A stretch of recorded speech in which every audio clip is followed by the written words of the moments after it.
I just turned the recording on, Dawn. I don't know if you wanted to welcome everyone. I surely can. Thank you, Joni. So, as always, the wonderful Joni Dolce is presenting information through a grant, if you will, a contract with the State of Washington Healthcare Authority, Division of Behavioral Health and Recovery, and talking about what's your topic today, Joni?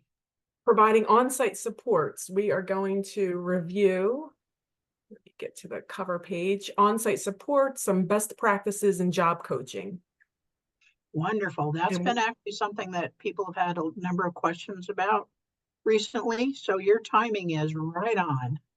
And again, we have a brief amount of time together. We're probably not going to be able to cover everything, but I, as always, add some resources and links to some additional information, and I'll put my email address in the chat at the end of our session this morning, and you can always follow up with me or Dawn or Darren Pashke if you have additional questions or additional support needs about this. But I think we're going to get started.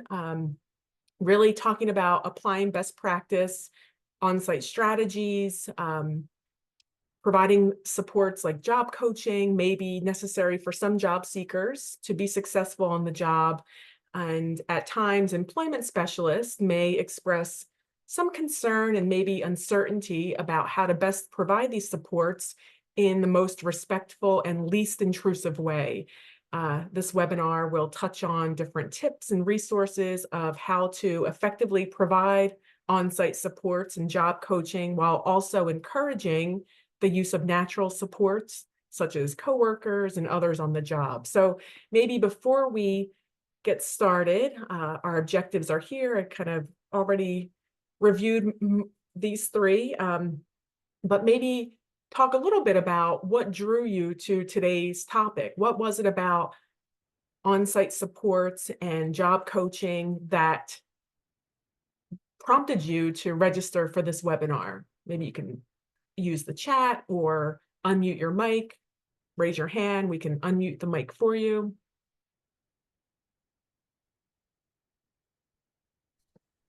I would say for me, when I came into my capacity, I wasn't able to have an in-person staff person develop me into the role. So it's a lot of self-prompting on my own because my other supports in the employment side are on the other side of the state because we're across the whole state. So I thought this was a great opportunity to take in a little bit more as I'm going into a supervisor role over all of our employment because it really grew. And I thought it would be a great base to start from. Great. Thank you, Kathleen. And anything in the chat, Dawn?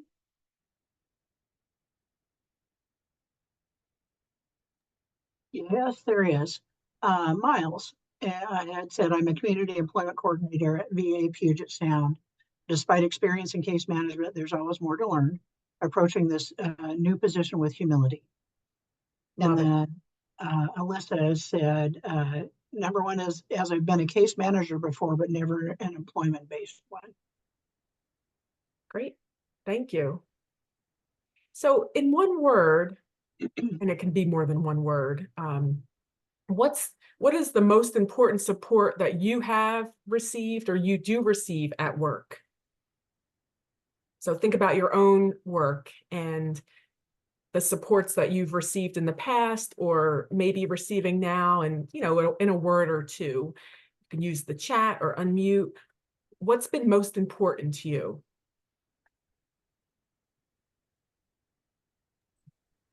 Encouraging. So someone who's encouraging.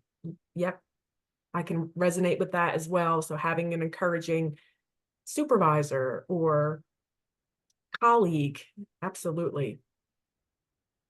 Any others in the chat, Dawn?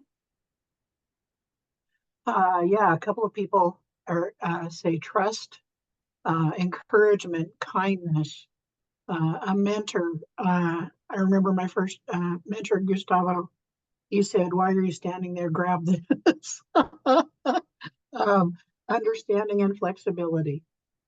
Yes. So many of what you all just mentioned really have nothing to do with the technical aspects of work, right? It's more that those soft skills, if you will, those other aspects that are having someone who's encouraging, having someone who acts as a mentor, having someone who can, you know, make you feel that you want to continue with the job. Absolutely. Anything else before we move on? Patience, Patience, transparency, and empathy. empathy, and what was the one before empathy? Transparency. Transparency. So transparency, empathy. I heard trust earlier. Um, those are the things that universally help us on the job when we think about coworkers that we've had or supervisors or others. Much of that support is around more of those emotional supports, feeling like you're trusted, feeling that the person understands where you might be, that empathy, having some transparency. So we're going to move into employment supports, and kind of define it a little bit. If there's anything in the chat, Dawn, if you wanted to, you know, just talk about it, just uh, yell I'm it out. awfully good at interrupting, Joni. So. Yes, that's the word I was looking for. Interrupt away, please. Okay. I see one more that says good communication and allow space for flexibility. Yes, yes. Employment supports in its definition are people, services, benefits, tools, equipment that make it possible for us to get to work and do our jobs effectively. And they can be on the job, at the job site. So maybe on-site coaches, mentors on the job, supervisors, the equipment used on the job and so forth, or they could be in the community, professionals, natural supports, informal supports. Identifying employment supports involves discussions with the job seeker and maybe other people whom the job seeker gets support from. So, of course, always with the job seeker's permission and interest in having you engage in those conversations. These supports may be friends, family, peers, other professionals. And it's up to the job seeker, however, how much they would like to have these individuals involved in the employment support process. Employment supports change and evolve over time, right? So someone may need quite a bit of support, maybe on-site and off-site in the beginning in order to learn the job, learn any new tasks, assimilate to the environment. However, this intensity may change over time, and it's important that we recognize how to tailor supports based on the person's current support needs. So that's kind of where the least intrusive definition comes in, right? We want to make sure that we are fading, and we're going to talk about the different phases of job coaching as we move on. Some principles of support, just to kind of always come back to our principles and what's important in terms of effective and evidence-based employment services. They're customized, they're unique to the person, they're flexible. So support needs change, as I just mentioned, over time. So therefore, the support itself needs to be flexible. And then supports are ongoing, right? So they might vary in intensity, but they are often time unlimited. So you might have some examples of times when you've provided a lot of support in the beginning, and maybe that kind of faded a bit.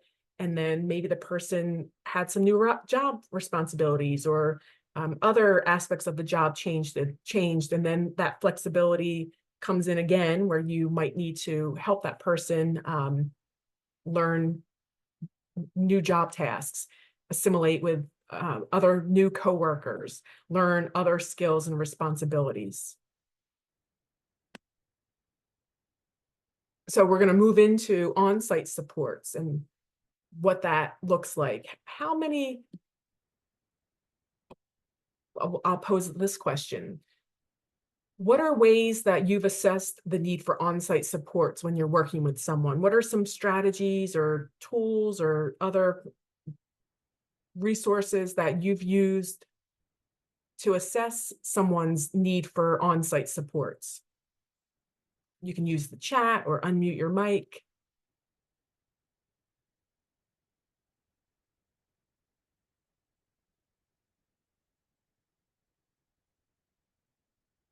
Anything coming in, Dawn? Um, this is Mariah. Denise? Sorry, this is Mariah. It logged me in as Oh, Denise. hi, Sure. Mariah. But some stuff that I did for some of my clients for support was talking to their managers and just seeing how they were doing, and if there was anything they felt like they needed to work on, or if they were just giving them like, how would I say it? They were just doing really well, excelling them the position and moving up and stuff like that. So like giving them praise, and um, I was able to communicate that with the clients as well and let them know that they were doing a good job. And if there wasn't any issue, then I would go ahead and talk to them with that. Yeah, so kind of relay that information to the job seeker or encourage the supervisor to have those discussions with the employee when the person's doing well. What about the person is, identify what those areas are that the person is excelling at or meeting requirements, or what are those tasks that the person is really flourishing in, because as everyone mentioned early on, that encouragement and that support, and a lot of times Sometimes they really need to hear it. Sometimes Yes. they don't see it that way. And we're kind of there to be like, no, they recognized it. You should give yourself that credit as well, because we all see it for how much you've grown. So being able to like communicate that kind of stuff with them.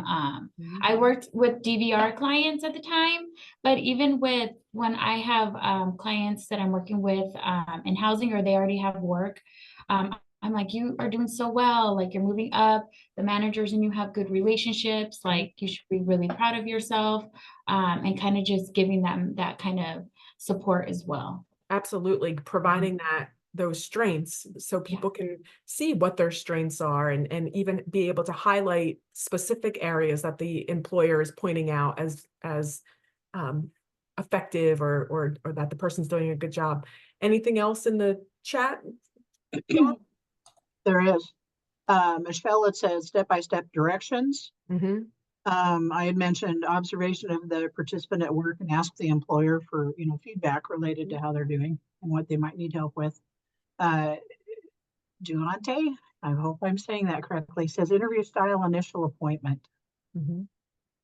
So kind of using some initial meetings that you have with the person, and doing some observations of the job, talking with supervisors, talking with the person maybe about past jobs, right, that they might have had, and some areas that could have been challenging in the past that they might want to prepare for the future. And above everything gave is me feedback related to the pronunciation of his name. I appreciate that. I hate pronouncing names wrong, and you can't always tell by the way that they're spelled. So thank you for that. yes, thank you. Good listening skills. Many of you brought up, having really listening and paying attention to our communication skills, developing that rapport with someone early on in the relationship, in the initial interview, in the initial meeting with someone.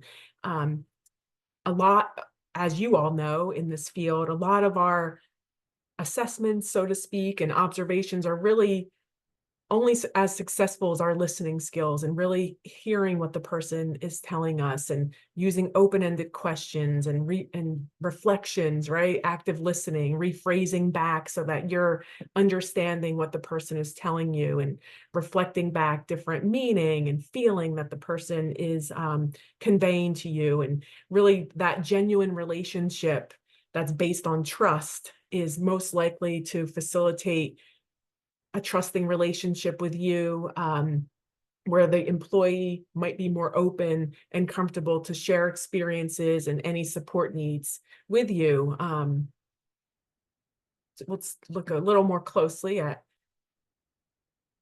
listening skills. So overall, I kind of gave some of this away, but why are good listening skills important when we're talking about on-site supports and job coaching? How do these relate to one another?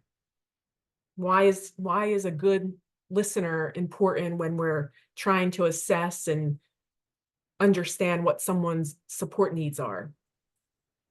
I can give a specific example. That'd be great. So I have a client that just started at a fast food restaurant and working in prep cook area, and talking with him just yesterday, he was, going, well, I want to do really well. I don't know if I'm completely doing really well. I really wish there was a list telling me how many slices of each item that I really needed to do. Do you think that she'll just let me go over to do the fryer? Because I think that's easier. And so the go-to is, oh, well, I can talk to them about you moving over to the fryer area if that's an option, versus I asked him, well, what I hear you saying is you're concerned that you're performing sufficient enough. Do you like what you're currently doing? Oh, yeah, I do. I just want to perform well. Well, then I handed him a notebook. I said, how about let's write down what you do know and questions to ask? And he's like, well, I don't know. Will that make her question my ability to even be in this job? Will she then want to get rid of me? I'm like, okay, well, how do you feel about you talking to her? And then if you don't feel you got the answers you need, I can come behind, or I could talk up front. Which would you rather prefer? So we motivational interviewing. Yes. I love it. Kathleen, I think you hit the nail on the head. Your use of motivational interviewing, your use of good active listening skills, reflecting back, you were able to identify some feelings around his concerns, and then also followed it up with some tools and strategies, a notebook, and offered your support. How about you go ahead of me and find out what the supervisor needs from you, and then if necessary, I can come back and have that follow-up conversation. So I think that's a great example. Any other examples in the chat, Dawn? No new ones. Okay, great. Oh, hang on, I'm fibbing. Good grief. When it says 5 new messages, and I said, no, I need coffee.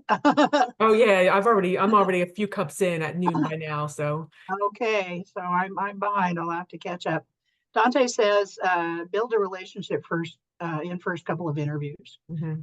Miles has said, rapport goes a long way to supporting someone with their employment goals. Lori said we can listen to their needs so we can better help them. Rachel says our work is supposed to be person-centered, in that we need to listen so that we hear and understand what the clients feel they need. Yeah, okay. This also helps to build rapport, and then we're able to validate their feelings, make them feel seen, heard, and valued. Yes. One of the Denises says, builds trust and connection between individuals.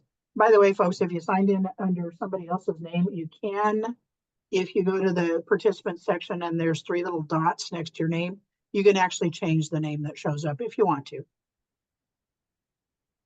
I think this brings us nicely. Thank you for all of that. I think of all of those suggestions can be helpful for many people on the call.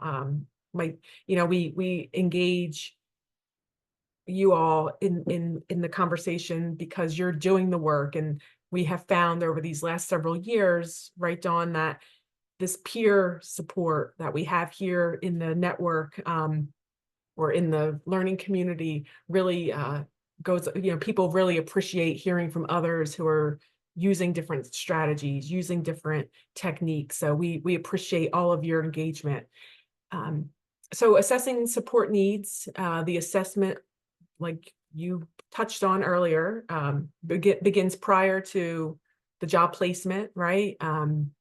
We want to try to look at and head off any sort of support needs before the person goes into the environment. Maybe that's not possible, but we can certainly do that by exploring past experiences, asking questions, and learning from the job seeker about their past employment, past education, maybe discuss past jobs, talk about what went well with past jobs, what are some job duties that the person may have had some difficulty with, what helped. So really get from the person during these initial meetings a better understanding of what may have happened in the past, what those strengths are, what were some of those skills that you want to help the person, you know, in the job matching, find opportunities that match those skills, but also what were some things that the person may have needed some support with, and what did that support look like? So you're kind of prepping the person with that information prior, and then any sort of assessment tools. You talked about observations. The career profile is always something in the beginning that you're working with someone to identify, you know, a lot of those past experiences, but also values and preferences and so on. Looking at the job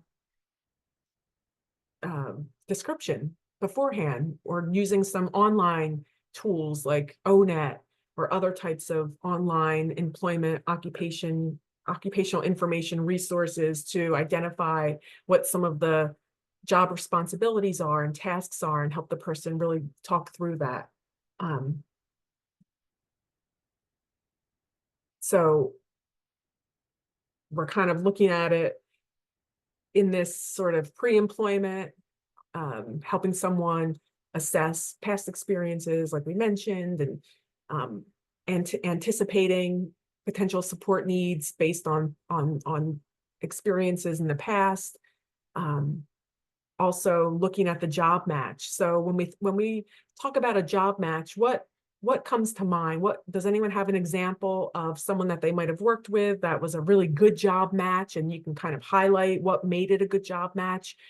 And does someone have an example of maybe a job match that wasn't so great, and what the outcome was? You know, the job match itself is a really strong support.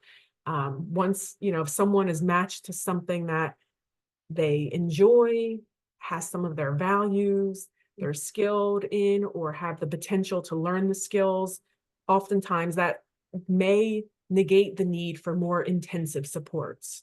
Go ahead, Dawn, I'm sorry. Oh, no. So I had a person on my caseload who, it's been years ago, who had been a prostitute and a drug dealer. And she said that she needed to do something legal. She was tired of being mugged. And did a brief assessment on the WorkSource website and interest profiler. She decided to become a welder, got the training to do that. And she had the skills to do it. She did a good job. She was a person that she mostly worked with men, and they would flip her crap. Mhm. And she'd give it right back to him. She was not one bit intimidated by them, even with kind of the PTSD that she had. It ended up being a very good job match, much to my surprise. So it goes to show that we don't always know what's going to be a good job match, and hopefully the person does. I had another person who, not on my caseload, but on the caseload of somebody I supervised, who said they wanted to do sales, and they ended up blowing out about 4 different sales jobs. They would quit within a day or two. Ended up becoming a certified peer counselor. And the last I heard, several years later, they are still a certified peer counselor. Excellent, excellent. Certainly reinforces how a job match in itself is a support, right? So I would imagine, Dawn, that both of those examples, the person may not have needed such intensive support because it was something that matched their interest, matched their values, matched their skills. That's the truth. You're Yeah. absolutely right. And then, of course, ongoing assessment, you know, throughout the tenure of the position, helping the person navigate any unexpected changes on the job, or any, you know, maybe a new supervisor, maybe new coworkers, and so on. Support plan development. We're not going to get into the support plan, but always help the person identify a support plan, identify who those individuals. Last month, I believe I think it was last month where we went over natural supports. So, in the support plan, you want to help the person identify available resources to help in providing support, whether it's natural, identify potential barriers, what solutions have worked in the past, identify who's responsible for what and what dates for contact. So, for example, if someone um, needs to learn a new task on the job, help the person identify who within their organization might be available to assist them in learning that task. Is it a coworker? Is it someone outside of their department who does all of the training? Or is it not available, and maybe as a job coach, maybe you need to step in, but you're kind of helping the person develop a plan to identify what support they need, what who might be responsible for helping them with that support, and any sort of follow-up dates, kind of, when you can help them identify when they need to access that. So in your experience, what are some common support planning themes that you see? So what are some supports that are common with individuals that you're working with? Certainly everyone's individual, everyone's unique, and it's based on the individual, but there might be common support themes that you see present that you can be gaining some experience and skills and resources around.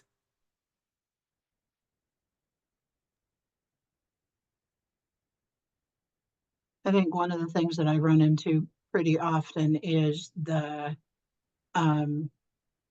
uncertainty as to how to approach a person's how for a person how to approach their supervisor to ask for help, Mhm. and kind of rather than making the employer feel like, well, the staff person, this employment staff person is going to do the training, so I don't need to. Making sure the employer knows they do have to train the person. Yes. We Yeah. train the person how to ask the employer when they need extra help, Yes. if that makes sense. Yes. So coaching the person, the employee, on how to access the help that they need when the job coach fades. Absolutely. Anything in the Um, chat, Dawn? there is. Stephen says, I have clients that like having staff available to discuss bad days or difficult customers slash coworkers, but do not need much else for support. Yeah, these are some common support themes that we've seen throughout the years. Someone may need some support around understanding Social Security and work incentives, transportation, disclosure, or managing personal information in the workplace, similar to what Dawn just talked about a little bit, how to um, coach the person if they need an accommodation, or um, need support, how to coach the person to request that. The work culture, those are support planning themes that I've seen a lot. Sometimes if a person hasn't worked for a number of years, understanding the work culture and understanding how things kind of flow within certain organizations. Can you provide an example? Can someone talk to the importance of work culture and what some of the work culture support planning might look like?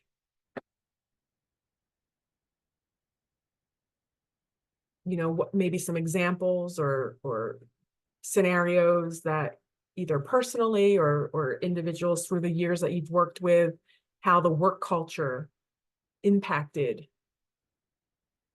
either the support or the job match.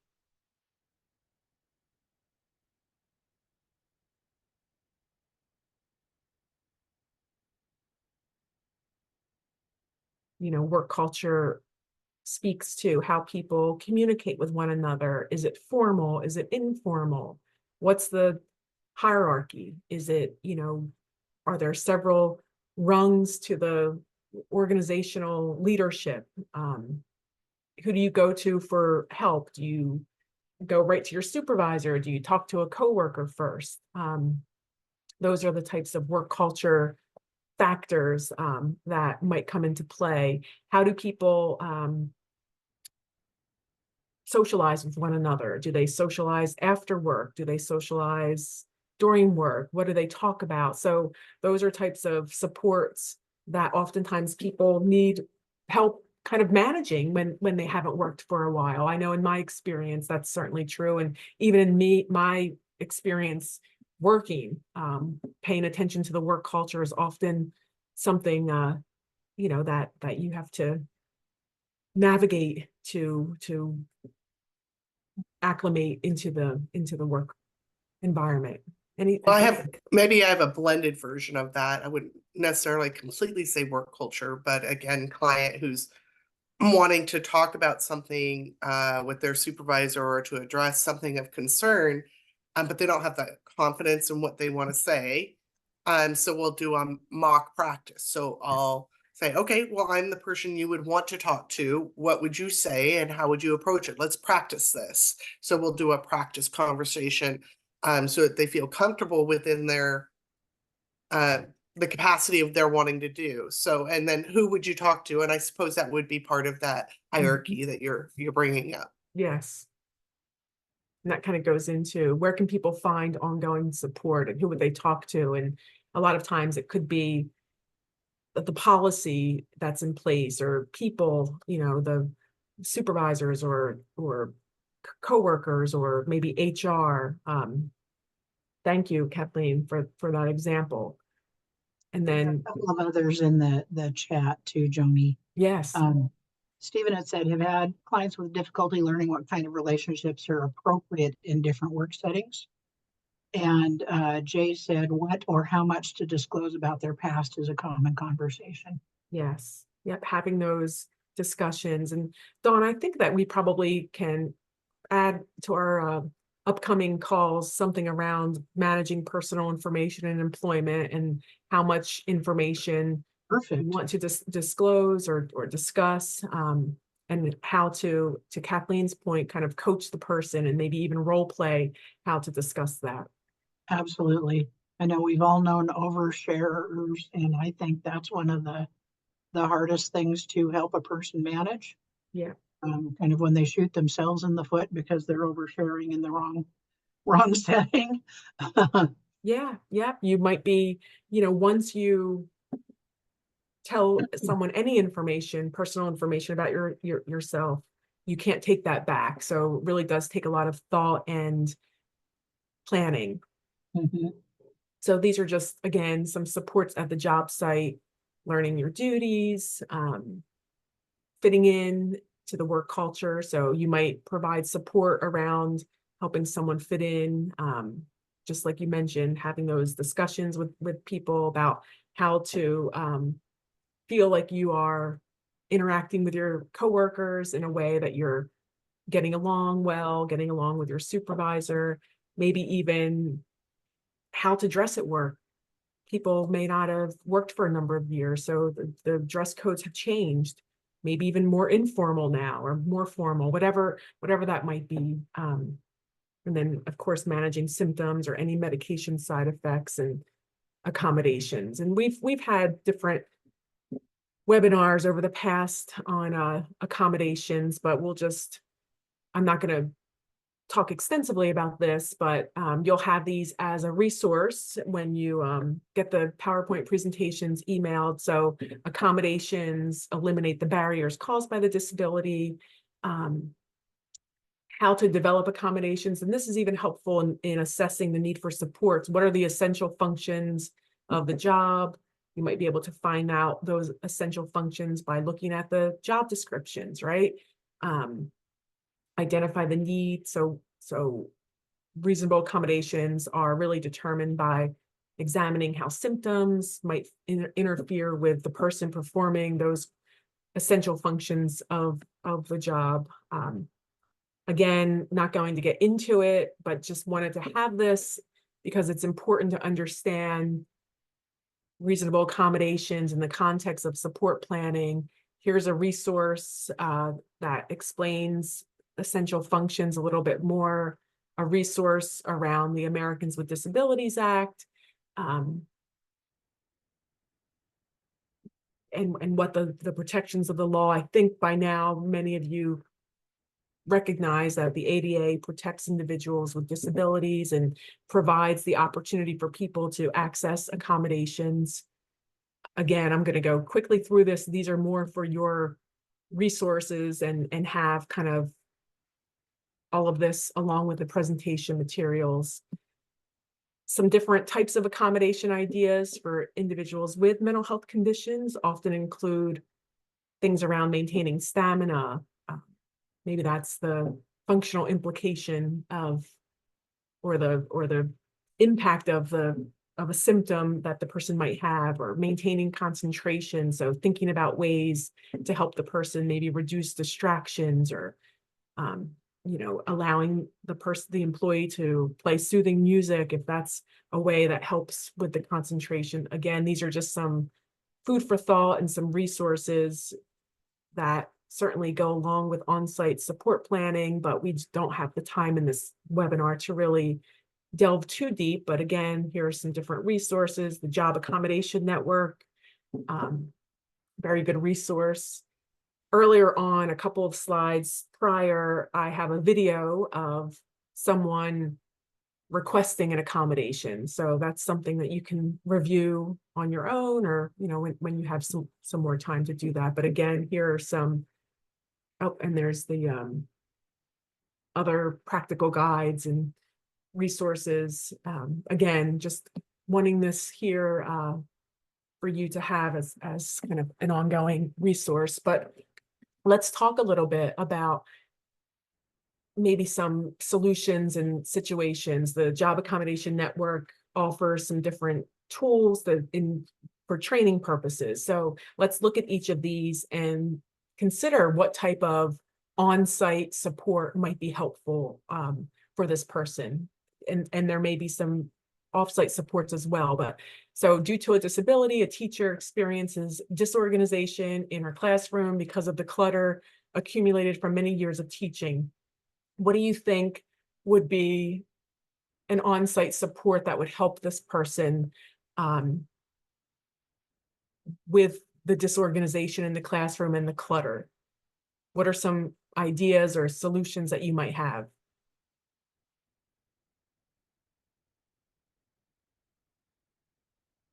You can use the chat or unmute. Brooke says an assistant. Yep. What did you say, Dawn? An assistant. Yes, have an assistant help. Absolutely. Especially if the person tends towards being a hoarder, someone outside of themselves, that's a really great idea. Yeah. In regards to helping to become a little more organized. Yep. A job coach might help learn some organization techniques, learn some ways to kind of help the person dispose of previous student work throughout the years. Another example, a maintenance person at a furniture factory has a cognitive disability. His primary essential function is to sweep away ever accumulating sawdust, which he does very well. However, once he has performed a complete sweep of the floor, he has difficulty determining when it really needs to be done again. This results in sawdust becoming a barrier to other workers' mobility. So what's an on-the-job solution that might help this person? What are some on-site supports that might help this person be able to determine when the sweeping needs to be done again?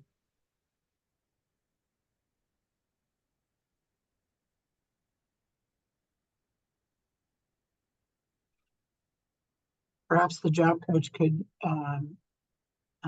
observe and see how quickly the sawdust reaccumulates, and just perhaps say, it looks like every 30 minutes it's bad again. So every 30 minutes you need to sweep something very concrete. Yes, that's a very good example of an on-site support. Something I'm sorry, go ahead. Oh, no, I'm sorry. Brooke also says having a timer set a reminder, someone to keep track of it for him. And certainly his coworkers can always say, you know, it's getting bad again. Could you sweep? Yes, yeah.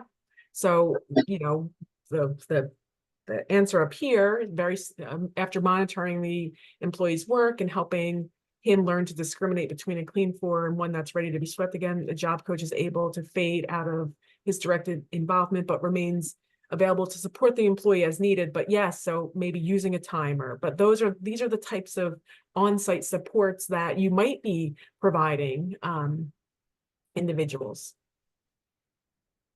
So we'll go into job coaching. How many people currently do on-site job coaching with employees, individuals participating in services? Are people currently? I do. Yeah. Michelle's there, yes. Okay. So this idea of least intrusive, what does that mean to you, Michelle, when you think about some of the on-site job coaching that you're doing? What does that look like? Every situation is different, or every individual is different. So,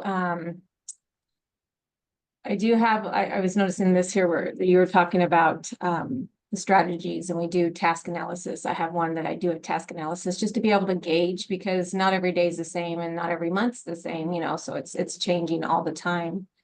But, we do a lot of, you know, fading, you know, allowing them to do their job, but we're there to support them. They know we're right here to support them. In one individual, there's times where we, you know, do have to be on hands, you know, to give that direct prompting. So It But- sounds like some of these strategies you incorporate. oh, absolutely. Yeah. Certainly based on each individual employee, least Mhm. intrusive. You want to, as much as possible, Let encourage. them. Mhm. Yes, encourage the use of on-site trainers and people who are connected to the job, but sometimes that's not possible, right? Sometimes the person needs a little bit more support. So looking at the task analysis that Michelle just mentioned, you know, having a great understanding of what tasks need to be performed and when they need to be performed helps you assist the person in determining what are those essential functions and what needs to occur. Of course, that natural support development, helping the person identify those individuals on the work site who can provide training. Natural cues. So are there cues built in already at the work site? You know, are there different different ways that someone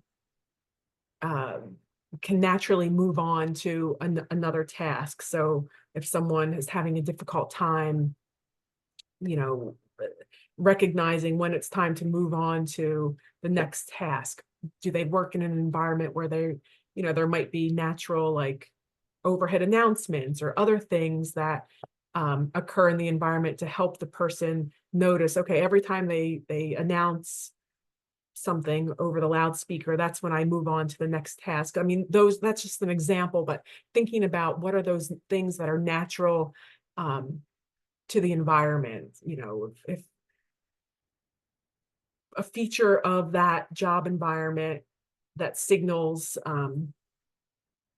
to the employee that's kind of always going to be there, natural. So any thoughts on what a natural cue might look like in examples or situations that you've had with individuals? So it might be, you know, different color-coded supply closet, organizational, you know, things that organize the supply closet in a color-coded way that might be natural and always present there. And maybe you can help the person really learn how to use those cues. I heard one time from WATAP, Washington Assistive Technology Alliance Program. You can use a QR reader and build in like put a QR code. One of the examples they used was a gentleman couldn't remember how much mopping solution to put in the mopping bucket. So they put a QR code there. When he scanned it with his phone, they did a little video of the job coach saying you put in X amount of solution and X amount of water. Same kind of thing with a person using the bus. Yes. They had a QR code on the bus stop, one on the first seat in the bus that he was, instructed you ride in this seat, and he could flash his, take a picture of it with his phone, and it would give additional instruction. Mhm. And by the way, WATAP's going to do one of our monthly topical webinars in May. So if you're interested in hearing about that kind of thing, we have a training coming up. That'd be great. Yes, I think that's wonderful training.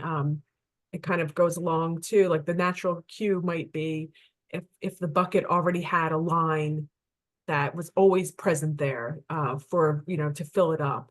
And then the compensatory strategy is that QR code that has the job coach recording of what needs to happen, or a compensatory strategy might be a memory aid or checklist, right? So think about those compensatory strategies, and it sounds like the upcoming topical webinar will go into more detail what those compensatory strategies might look like. Absolutely. Prompting, that was mentioned earlier, maybe being there to provide that prompting, might be verbal, or like Dawn mentioned, it might be a pre-recorded video or recording of a job coach prompting the person. It might be a physical gesture, in the beginning, while the person is learning the skill, you might motion to what needs to happen next. Might be modeling, it might be the job coach modeling what needs to happen until the person learns on their own. And then fading, trying to find the time, making sure that you're fading early enough, but not too soon, making sure that there's a collaborative process and discussion between the employee, the employer, and the job coach about fading. And the goal is really to fade when the person is learning the skill or is able to access those supports on the job. Really want to increase the person's independence and foster that as much as possible. And then ongoing supports. And this link here can get you into a lot more of an expanded view or information about each of these different supports. So I would suggest going in and looking at those. We talked last month about natural supports and supports in the community. So some supports that we might have to provide are how to help people maintain existing friendships. I know I have an example of a person I worked with, and she got a job after not working for a number of years, and very excited. It was a good job match, so we thought. However, the hours conflicted with the time that she spent in at a wellness center. We have like a mutual support centers here in our state where people kind of drop in and just get support, and it's an opportunity for leisure and just kind of connecting with people, and her schedule was such that she never had that opportunity, so she ended up leaving the job. And had we thought about that in advance, that probably wouldn't have happened. It was very early on in my career as a job coach. So, maintaining existing friendships and family members who might be able to assist, and making new friends and developing new relationships on the job, and what those community relationships are. So we're gonna go through some of these scenarios and talk a little bit about that. You can unmute your mic or use the chat. So Chris works at a very slow pace, which impacts their ability to complete job tasks within their shift. What are some possible supports, and how about specifically on-site supports? So this person hadn't worked for a while, so is working at a slower pace than the employer is happy with, and it impacts their ability to complete their job tasks within their shift, what are some possible supports that might help Chris? Specifically on site.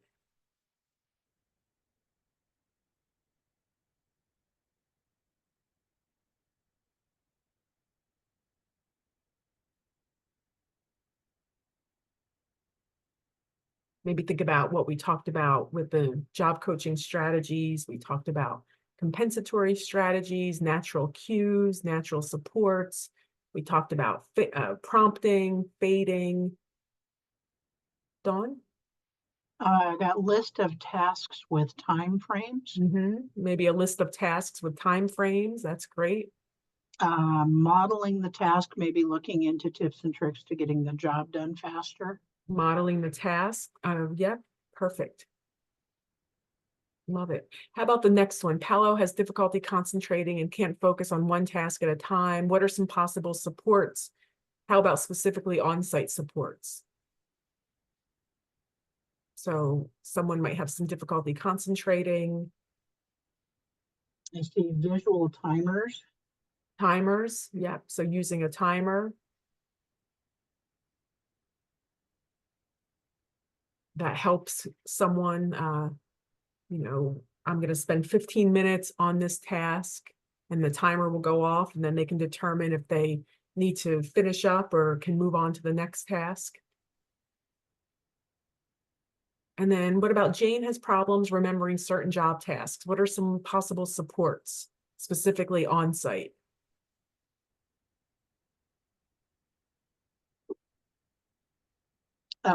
Visual supports, specifically visual timers so they can see how much time has passed, presented differently.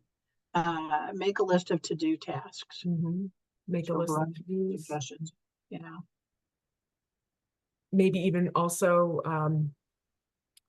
I love the idea of the QR code, Dawn, with, you know, having some verbal prompts when the person needs it. Yeah, I was definitely intrigued by that. Yeah, so I'd love to know more about that upcoming webinar as well. Okay, I'll make So sure yeah, to maybe pop it in the chat, or I'm sure people will get a get an announcement. So we are coming at to the end of our hour. We really want to make sure we focus on the least intrusive way to support someone on the job site. We talked about some specific job coaching skills, such as compensatory, natural cues, identifying natural supports in the environment, prompting, provided some resources around reasonable accommodations and the ADA, also talked about ways to assess on-site support needs, looking at job tasks, doing some job task analysis, looking at, observing what people do on the job site. Are there any questions, or what questions might people have that we can answer in the next couple of minutes? Or you can certainly email me. I'll put my email here in the chat. And if you think of questions that weren't addressed. Will you Yes. will you be Michelle. sending this out to, to all of us? Yes, it gets sent out to everyone. Dawn and Perfect. her team send it all out. Thank you. Yep. So again, tons of resources here specific to Washington State, around the Job Accommodation Network, and more resources, even more resources, and references. So thank you, everyone. I Please. will say, if you don't mind, Joni, and when you say that the PowerPoint's sent out, I'm going to admit to the fact that there was one that I missed here in the recent past. So if ever you've been promised something that does not come to you, reach out to me. I will take all the assistance that I can get, and I consider prompts to be assistance. So if I've forgotten to send something out, please poke at me. I love that. Yes, that's a great prompt. Thank you, Dawn. And yes, please reach out if even if it's not the PowerPoint, or if you find that you would want some additional materials. please use that email address or reach out to Dawn. But thank you, everyone, and enjoy the rest of your day. Have a good day. See you next month. Thanks, Joni.